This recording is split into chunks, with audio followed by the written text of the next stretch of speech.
In this video, I will be going over the basics of inorganic chemical nomenclature. For organic nomenclature, you'll need to consult organic chemistry resources. Chemical nomenclature is a set of rules for naming chemical compounds in a systematic manner. These rules are governed by the International Union of Pure and Applied Chemistry, or IUPAC. For some reason, I've always thought of the members of IUPAC as being a large group of ill-tempered gnomes who live in some distant, isolated castle and come out at night to attack you if you get the names of compounds wrong. This probably has something to do with my experiences in sophomore organic chemistry, though. In spite of what I just said, these rules are necessary if we're going to discuss chemistry with one another. It gives us a common vocabulary for discussing chemical compounds, and it also removes any ambiguity discussing these chemical compounds. The easiest way to discuss chemical nomenclature is simply to go through, define the rules, and then give examples. We're going to start with the rules for ionic compounds, starting with cations.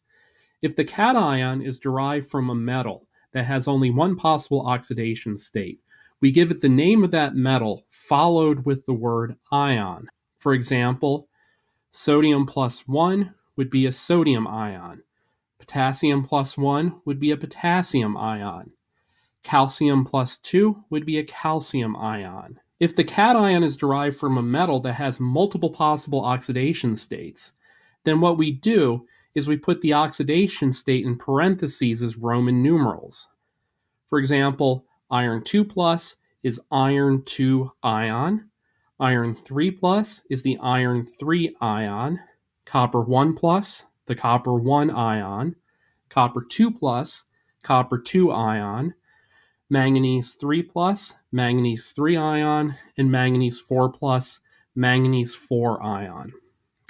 Sometimes you see these described in terms of the Latin root with either an ic or an us after the Latin root. The ic is for the higher common oxidation state, and the us is for the lower common oxidation state. Iron 2 plus would be ferrous. Iron 3 plus would be ferric. Copper 1 plus would be cuprous. Copper 2 plus would be cupric.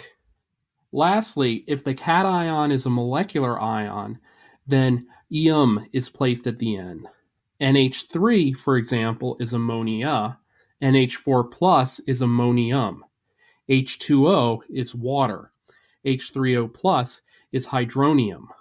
Switching to anions, if we have a monoatomic anion or a polyatomic anion, so monoatomic, only one atom, polyatomic, more than one atom, then the ending on that will have an ide. Cl minus is chloride. O2 minus is oxide. N3 minus is nitride. H minus, hydride. HO minus, hydroxide. Cn minus, cyanide. And O2 minus is peroxide. When we start to talk about oxoanions, we have to expand the nomenclature. Multiple elements can form so-called oxoanions. These are anions where you have the element and multiple oxygen atoms attached to them in the anionic form. For describing these, we use the suffix ate and ite. Ate for anions with more oxygen atoms, and ite for those anions with less oxygen atoms. For example, NO3 minus is nitrate, NO2 minus is nitrite, PO4 3 minus is phosphate, PO3 3 minus is phosphite. Sometimes you see phosphite described as HPO3 2 minus. SO4 2 minus is sulfate, SO3 2 minus is sulfite. Sometimes you have more than just two oxoanions, in which case we need to expand the nomenclature. Sometimes we add per to the ate anion to describe the fact that we have more oxygen atoms attached to that central element. Sometimes we add hypo to the ite anion to describe the fact that we have less oxygen atoms. The chloroxoanion species describes this. Perchlorate, ClO4 minus, chlorate, ClO3 minus. We have one more oxygen in perchlorate than chlorate. Chlorite, ClO2 minus, and hypochlorite, ClO minus. Sometimes you run into the situation where you have one or more protons associated with the oxoanion.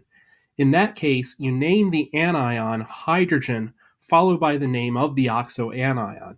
If you happen to have more than one proton associated with the oxoanion, you use the di-tri nomenclature. So dihydrogen, trihydrogen, etc.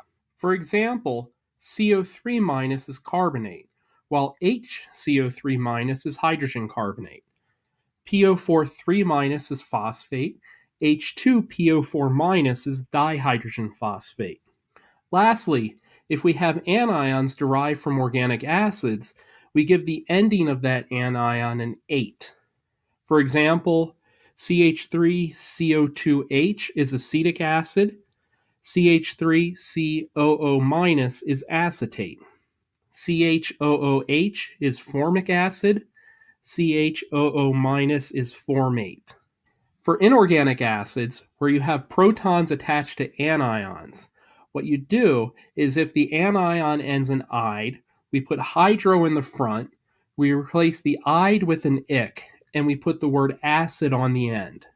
For example, Cl- is chloride.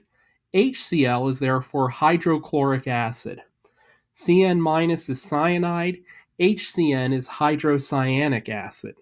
If we have an acid of an oxoanion, we replace the ate with an ic, we would replace the ite with an us, and we put the word acid on the end.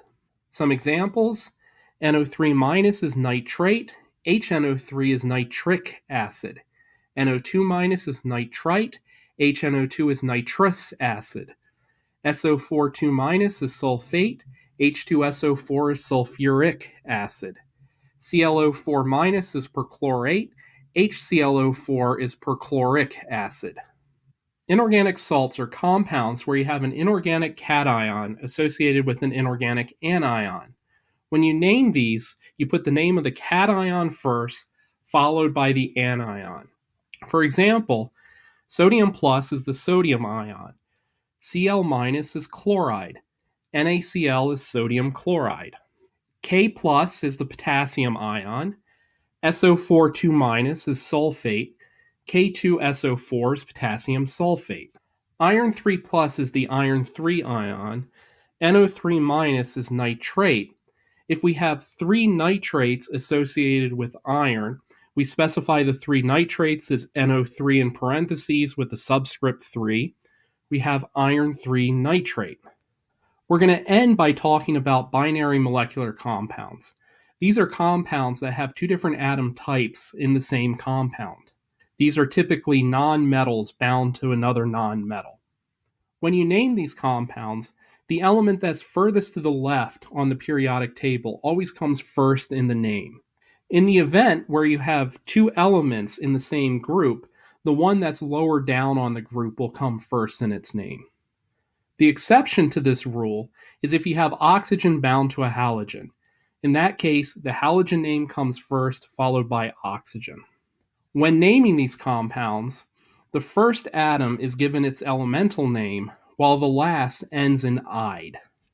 If you have multiple atoms of the same type in the molecule, then what you need to use are Greek prefixes to specify the number of atoms. So for example, 2, you use di, 3, tri, 4, tetra, 5, penta, and you can keep going on and on. Sometimes, to remove ambiguity, you use mono to specify one atom. This is only done if there are molecules that have the same type of atoms but differ in the number of atoms in that molecule. If these Greek prefixes end in A or O and the atom begins with a vowel, you'll drop the A or O in the Greek prefix. Some examples are N2O is dinitrogen monoxide, P2S5 is diphosphorus pentasulfide, CO, carbon monoxide, CO2, carbon dioxide, NF3, nitrogen trifluoride, and Cl2O, dichlorine monoxide. We've reached the end of this short introduction to chemical nomenclature. Some of the key takeaways are that there are specific rules for naming compounds. In all of these cases, the goal is to remove ambiguity and give us a common framework for discussing chemical compounds. For naming monoatomic cations, you name the metal followed by the word ion. For metals that have multiple oxidation states, you have to specify these oxidation states by Roman numerals. And molecular cations have -um at the end. Monoatomic and some polyatomic anions will end in "ide." If you have an oxoanion, you use an "ate" or an "ite" suffix. Sometimes you need to use "per" and "hypo" prefixes. And if you have a proton associated with that oxoanion, that has to be specified with the word hydrogen or the number of protons in terms of dihydrogen, trihydrogen, etc. Acids are named according to their anions. When you name an inorganic salt, you name the cation first, followed by the anion. Finally, when we name binary inorganic molecular compounds, the element furthest to the left on the periodic table comes first in the name. The other element has the "ide" ending on it. In the next video, we'll be discussing how to balance chemical reactions.